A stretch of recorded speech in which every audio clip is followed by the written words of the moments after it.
Katika mji mdogo wa Kirongwe, aliishi mama mmoja aitwaye Bizena. Alikuwa mjane mwenye watoto wawili na mwenye wivu sana. Aliendesha maisha yake kwa kupangisha vyumba viwili vya nyumba yake kwa wapangaji waliokuwa na maisha mazuri. Moja ya vyumba alivipangisha kwa Bwana Rashid, mfanyabiashara aliyekuwa na duka kubwa, na chumba kingine kwa Bizawadi, daktari mwenye taaluma yenye mafanikio. Bizena, licha ya kuwa na maisha ya kawaida, alihisi wivu kila alipoona wapangaji wake wakiishi maisha mazuri, wakija na ndinga zao za maana, wakivaa mavazi mazuri ya gharama na kula chakula kizuri. Alijiuliza, kwa nini wao wanafanikiwa nami na watoto wangu tunaishi kwa shida? Siku moja alikumbuka hadithi za wazee kuhusu uchawi wa kuiba nyota, akapata wazo la giza akisema, nikipata nyota zao, maisha yao wote yataharibika. Tuone kama wataringia nini. Bizena alianza kufikiria ni namna gani atafanya ili kuweza kufanikisha zoezi hilo la kuwaharibia maisha wapangaji wake. Na akagundua kuwa kila usiku walikuwa na tabia ya kuacha kandambili na viatu vyao nje ya milango yao kabla ya kwenda kulala. Alijua huo ndio mwanya wake wa kutekeleza mpango wake. Usiku mmoja alipohakikisha kila mtu amelala, Bizena alitoka taratibu akiwa na kikapu cha mkonge. Aliokota viatu vya wapangaji wake na kuvipeleka chumbani mwake. Alitandika kitambaa cheusi sakafuni, akaweka viatu hivyo juu yake na kuanza kunong'ona maneno ya ajabu. Kisha akazungusha moto mdogo huku akivizindika kwa hirizi ya giza. Baada ya hapo, alirudisha viatu vile nje kana kwamba hakuna kilichotokea. Siku zilivyopita, maisha ya kila mpangaji wake yalianza kubadilika ghafla. Bwana Rashid, aliyekuwa na biashara yenye duka kubwa, alianza kupata hasara ya kushangaza. Duka lake kubwa lilichomwa moto kwa sababu isiyojulikana, na akaunti zake za benki zilianza kuonyesha upotevu wa pesa kwa njia ya ajabu.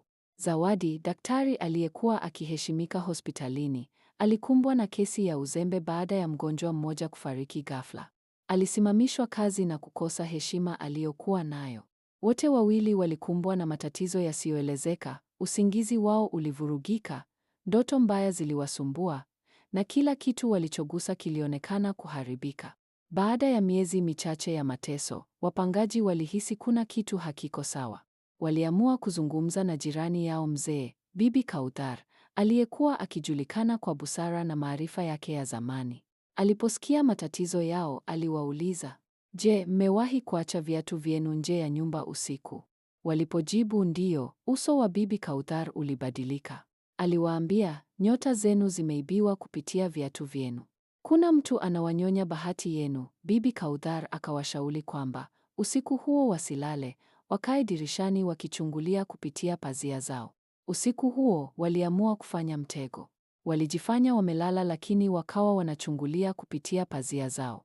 Ilipofika saa 7 za usiku, walimuona Bizena akitoka kimya kimya, akikusanya viatu vyao na kuingia navyo ndani. Walifuatilia kwa tahadhari na kugundua aliingia chumba chake cha siri. Walipoingia ghafla chumbani, walimkuta akifanya tambiko la giza juu ya viatu vyao. Bwana Rashid aliinamia na kuokota kandambili zake zilizokuwa zimetapakaa unga wa ajabu. Kwa nini unatufanyia hivi? Zawadi aliuliza kwa hasira. Kwa aibu na hofu, Bizena alijaribu kujitetea, lakini walishamkamata. Waliwaita viongozi wa kijiji, na kwa msaada wa mganga wa tiba asilia, waliweza kurejesha nyota zao kwa kusafishwa kwa dawa za asili. Baada ya tukio hilo, Bwana Rashid na Zawadi walihama, wakijifunza kuwa hawatawahi tena kuacha viatu au kandambili zao nje usiku. Bizena, kwa aibu na majuto, aliachwa pweke na watoto wake na kukataliwa na jamii yake. Hadithi yake ikawa fundisho kwa wote kijijini kwamba tamaa na wivu vinaweza kumpeleka mtu kwenye giza lisilo na mwisho.